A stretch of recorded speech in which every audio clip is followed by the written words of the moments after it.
அவருக்காக 5 பைசா கூட சம்பாதிக்கல. 5 ரூபா வைப்பாங்க, வெத்தலை வாக்கில் 5 ரூபா வைப்பாங்க. 5ஆம் பாவம் வந்தோடனே பூர்வ புண்ணியம் பேச ஆரம்பிச்சிருச்சு. 5 ரூபா வெத்தலை வாக்கில் வைப்பாங்க. வெத்தலை வாக்கு ஒரு கவுளி வச்சு 5 ரூபா வைப்பாங்க. காசு எடு, நீ அவ்வளோ பணக்காரியாம் பாரு. எப்போ ராத்திரி 12 மணிக்கு மாடு தீனி திங்காது, வயிறு உப்பிக்கும். முடியார் வாங்க வந்து கதவை தட்டுவாங்க. நீக்கிறதுக்கு பயப்படும் எங்கள் ஆத்தா, திருடனை என்னமோன்னு நீக்க அப்படிமாரு. இன்றைக்கு எந்தெந்த திண்ணீருக்கோ வேல்யூ கொடுக்குறான். சவ்வாது திண்ணீர், என்னென்னமோ வசிய திண்ணீர்னு. நடடுப்பு சாம்பலம் மட்டுமே எடுத்து திண்ணீர் வந்துச்சு கொடுப்பாரு எங்கள் ஐயன். எங்கள் ஆத்தா இதுக்காகவே பசுஞ்சாணத்தை அருவாட்டி பிடிச்சி போட்டு அடுப்பில் எரித்து அடுப்பில் வச்சுருக்கோம். எப்போவுமே அந்த நடடுப்பு சாம்பலை எடுத்துகிட்டு வந்தான்னு சொல்லுவார். எடுத்துகிட்டு வந்து முரத்தில் அறம்மா நேரம் என்ன தான் சொல்லுவார்ந்து மனுஷன். தேயின்னு தேய்ச்சி கொண்டு போய் போடும் பாரு. காலையில் அந்த மாடு தீனி தின்னுட்டுருக்கு.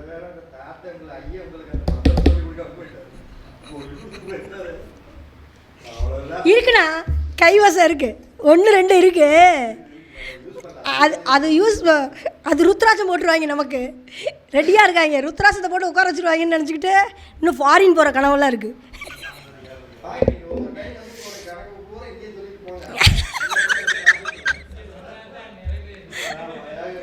அதனால் எங்கள் ஐயன் 5 பைசா கூட சம்பாதிக்கல. எங்கள் சித்தப்பா தான் திட்டுவார், இந்த ஐயன் பண்ணுற கருமா பூரா நான் தான்.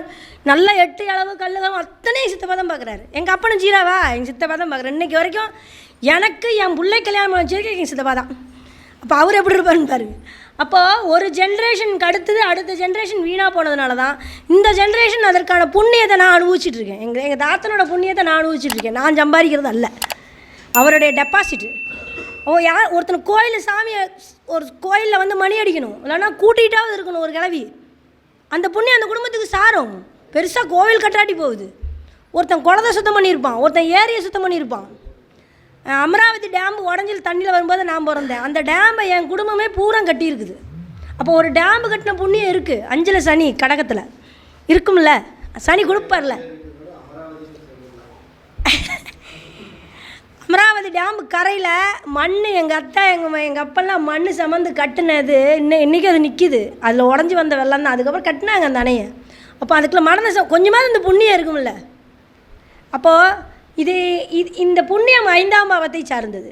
இப்போ 5ஆம் இடம் அப்படிங்கும்போது பார்த்திங்கன்னா, நீங்கள் 5ஆம் இடத்துக்கு 1 5 9 அப்படிங்கிறது தெய்வம் வாழக்கூடியது. அப்படின்னா அது 9. தெய்வம் வாழக்கூடியது 9, தெய்வத்தை கூப்பிடுறது 5. இதெல்லாம் பிரிக்க தெரியணும். பிரிக்க தெரில. இப்போ நம்ம ஒரு சில மாணவர்கள் எடுக்கிற விதமே பார்த்திங்கன்னா கொஞ்சம் கன்ஃபியூஷனாக தான் இருக்காங்க. அதுக்கு நல்ல தெளிவாக எடுக்கணும். காலபுருஷ தத்துவம்லாம் படிங்க, படித்தா தான் தெரியும். இப்போ 5ஆம் இடம்ங்கிறது அது மூலத்திரியோண வீடு தான்.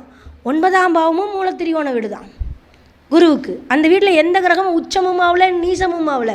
அப்போ தெய்வத்தை நாடியவர்கள் 2 பேருமே கெடமாட்டான், எவனாலையும் கெடுக்க முடியாது. 5ஆம் பாவமும் சூரியன் மூலத்திரியோணம், எந்த வீட்டுக்கும் அது பகை கிடையாது. 9ஆம் இடமும் எந்த வீட்டுக்கும் பகை கிடையாது. ஏன்? இது 2ம் தெய்வத்துக்கு ஒப்பான வீடு. இது எந்த தெய்வம்னு எடுக்கணும், அதுதான் விஷயம். 5ங்கிறது நம்மளுடைய குலதெய்வம், நம்மளுடைய முன்னோர்கள். 9ங்கிறது பொதுவான கிரகங்களினுடைய கட்டுப்பாட்டுக்குள்ள இருக்கக்கூடிய தெய்வங்கள். இது குலதெய்வம். நம்ம முன்னோர்கள் இதுதாண்டா உன் ஜாமின்னு சொல்லிச்சு, இதுதாண்டா உன் தாத்தன், இதுதாண்டா உன் சொத்துன்னு சொல்லிச்சு, நம்ம பரம்பரைன்னு சொல்லிச்சு, நம்ம பாரம்பரியம்னு சொல்லிச்சு, நீ இந்த ஜாதின்னு சொல்லிச்சு. 9 இது உன் நாடுன்னு சொல்லிச்சு, இது உன்னுடைய மதம், இது உன்னுடைய மொழின்னு சொல்லிச்சு. 9 வித்தியாசம் புரியுதா? இது உனக்கு ஆட்பட்டது, இது பொது. அப்போது ஒரு லக்னாதிபதியோ அல்லது 2ஆம் அதிபதியோ தன் ஸ்தானத்திற்கு 9ஆம் இடத்திலிருந்து லக்னத்துக்கு 9ஆம் அதிபதி அதை பார்த்தால் நீ எதுவுமே ரிஸ்க் எடுக்க வேண்டாம், அது பாட்டுக்கு போயிட்டுருக்கும். அது எதுவாக இருந்தாலும். அதுக்காக 7ஆம் அதிபதி 9லேருந்து அது பாட்டுக்கு போயிட்டுருக்கணும், 9 கொண்டாட்டி கட்டக்கூடாது. இது வேறு. 7ஆம் அதிபதி எடுக்கும் பொழுது பார்த்திங்கன்னா அதற்கு 9 தான். அதற்கு 9 3ஆம் இடம். 3ஆம் இடம்ங்கிற ஒரு வீரியம் கரெக்டாக இருந்தாலே மனைவி போட்டாள். கான்செப்ட் இருக்குல்ல.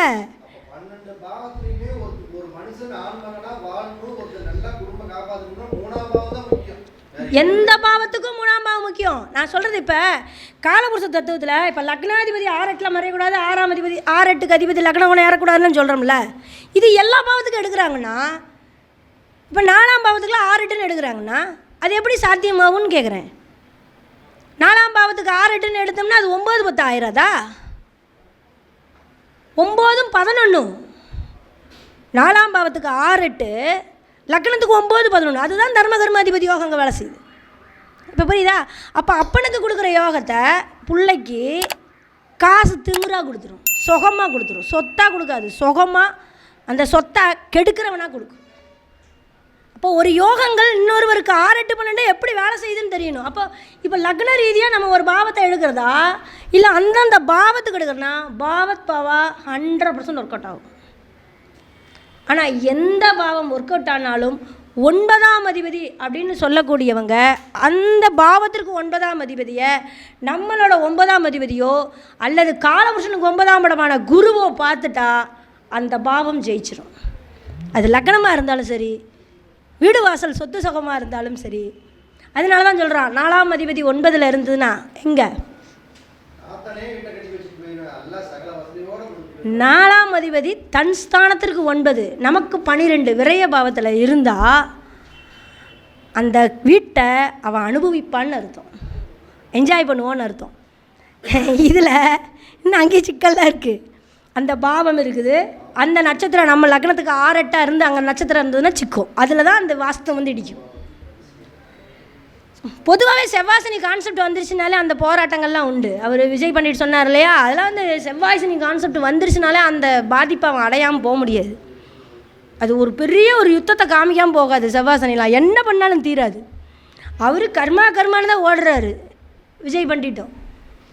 எடுக்கிற பரிகாரங்கள் பூரா சுடுகாட்டு பரிகாரமாக தான் எடுக்கிறாரு. ஆனாலும் அந்த மனிதனுக்கு ஒரு நிறைவு இருக்கா அப்படின்னா இன்னுமே அவருக்கும் ஒரு சூட்சமம் பிடிபடலைன்னு தான் அர்த்தம். இப்போ 5ஆம் அதிபதி அப்போ என்னென்னா நமக்கு லக்னத்துக்கு 5ஆம் அதிபதி நம்மளுடைய பாரம்பரியத்தை தான் சொல்லுது, நம்மளோட ஜாதியை சொல்லுது, நமக்கு உட்பட்ட தெய்வத்தை சொல்லுது. ஆனால் 9ஆம் அதிபதி பொதுவான ஒரு தெய்வத்தை, உனக்கு 5ஆம் பாவம் கெட்டு போச்சுன்னா உன் புத்தி கெட்டு போச்சு, உன் டிகிரி கெட்டு போச்சு, உனக்கு படிப்புனால பிரயோஜனம் இல்லை, உன் முன்னோர்களால் உனக்கு பிரயோஜனம் இல்லை, உன் சொந்த ஊர் உனக்கு வேலை செய்யாது, அவுட்டுன்னு நினச்சிடக்கூடாது. 9ஆம் இடம் ஒன்று இருக்குல்ல, அப்போ அது ஹெல்ப் பண்ணுதான்னு பார்க்கணும்.